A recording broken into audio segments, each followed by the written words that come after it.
Hello, my friend. Welcome to the channel. Welcome back to the channel. I'm so glad you're here today. My name is Jason Elcott. I am the author of The Sowing Principle, and I want to talk to you today about decision making and how can we make better decisions going forward, because where we are in life is sort of this summary of the decisions that we've made thus far. Okay, I'll own that. I'm willing to take responsibility for where I am in life, as I'm sure you are as well. You're watching this video. But if my decisions are defining my future and my day-to-day decisions are defining my future, then how can I make better decisions going forward? And for myself personally, how can I actually be more decisive going forward? I suffer from sort of this paralysis by analysis sometimes, where I get stuck circling a decision, trying to make a decision, trying to wait for more information or whatever it is that sort of prevents me from making a decision. I want to dive into a little bit of that today. How do we make better decisions as we go forward in life? So I'm noticing a couple of things as I continue to get older each year. I'm noticing that my decisions are becoming more and more complex, or maybe it just appears that way to me right now. And there's two reasons that I see for this as to why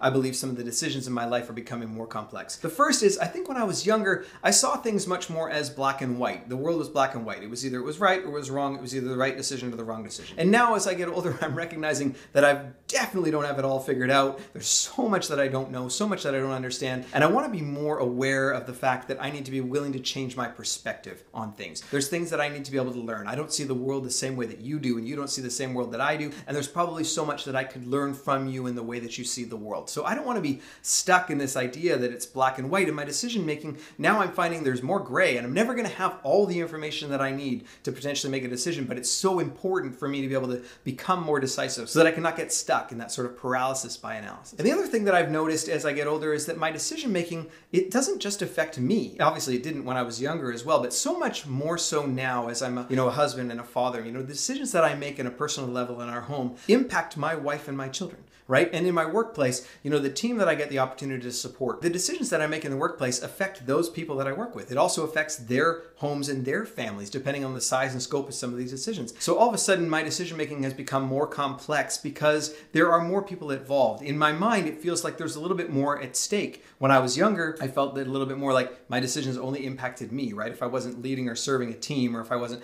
married and had kids, and depending on where you are in life, I just think that as we continue to grow and take on more responsibility, now what you choose actually impacts not just you, but the people around you. Comes back to this question: how do we make better decisions going forward then? What are some of the tools that you can have in your toolbox so that when you're facing some of those decisions, you can actually walk up to them and say, okay, so I've got some tools to deal with this challenging decision. I can apply these tools to hopefully help me to make better decisions going forward and continue to learn from the decisions that I make. So what's in your toolbox? The first thing that's in your toolbox is getting it out of your head and getting it on paper, or getting it into a computer, whatever it is. This was affirmed time and time again as I was doing research for today's talk. My father has taught me this for many years. I listened to a great podcast with Tony Robbins where he talked about this. You got to get it out of your head. And my dad's a big fan of, you take a piece of paper, you draw a line down the middle, and you write the pros on one side and the cons on the other. Get it all down, get it out of your head. Not that that's going to give you the answer to your, decision-making question, but the fact that you'll then be able to stare at it, look at it, think about it from a different perspective. Get it out of your head so you can look at all the possible options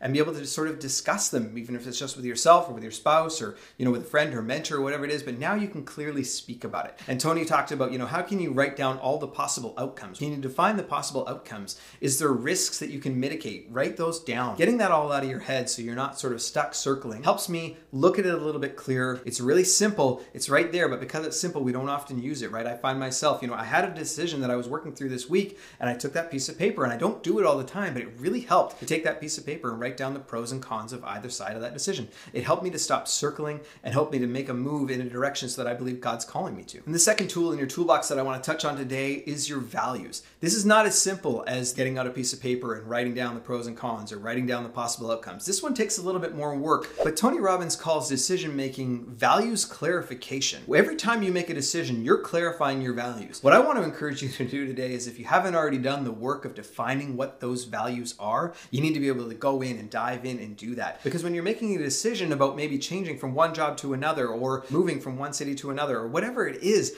you want to be able to filter that decision through your values. Okay, so if I'm going to take this new job or start this new business, how does that play with my value of focusing on the impact that God wants to have in my life, right? Like, how does that new role or position line up with those values? Is it going to take me away from my family more, and so all of a sudden that doesn't align? Or is it going to allow me to have more of an impact through what God wants to do in my life and the gift and skills that He's given me, and maybe it is the right direction? You need to be able to filter your decisions through your values. Now, here's what's important to note. If you don't have that sort of values clearly defined, if you haven't done the work to kind of clarify that for you in your life, my concern is that sometimes we get into a situation, and I know this will happen, if I'm not thinking clearly about my values, then I make a decision based upon the values of comfort, ease, instant gratification, instant dopamine hits. And I know those aren't my values. That's not what I value as myself personally. It's not what my family values. But if I don't filter my decisions through my values, then I'm going to choose comfort, right? I'm going to choose ease, or I'm going to choose instant gratification more often. So do the work. I want to encourage you there. Dive in, do the work, clarify your values, and then filter your big decisions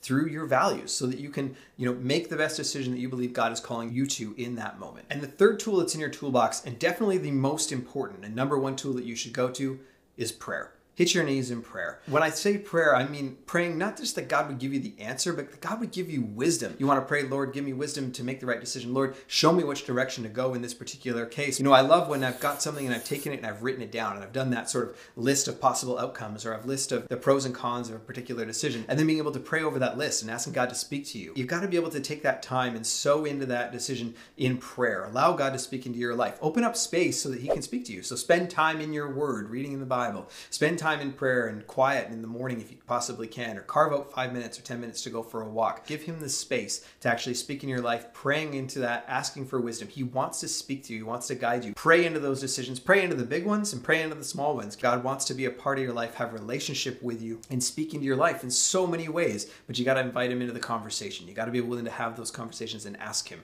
to be a part of it. So I want to encourage you today in your decision making. If you and I are anything alike, and you do have some paralysis by analysis that you walk through where you got to get stuck around decisions, I want to encourage you to be decisive, to make decisions, because until one is committed, there is hesitancy. You're less effective when you haven't made a decision, when you're circling. So that means I'm thinking about the decision itself and not actually focused on maybe any other tasks that I might need to be doing. Here's what happens when you make a decision. Even if you've made the wrong decision, once you've made the decision, you get the opportunity to learn. You're either going to learn that you made the correct one, or you learn that maybe you made the wrong one, and you get the opportunity to learn from that. Reflect back on that decision. How could you do that differently in the future? How can I increase my wisdom in this space? How can I make a better decision going forward? How could I do this differently? How could I teach somebody else from what I've learned through this decision? I'm so excited for everything that God is doing for you in your life. Let's take these tools, apply them in your life over this next week. Can you write down some key things around a decision that you're trying to make that helps you to become more decisive and actually helps you to take that step forward into everything that God has planned for you? Have an absolutely blessed rest of your day, and I look forward to sharing with you again next week.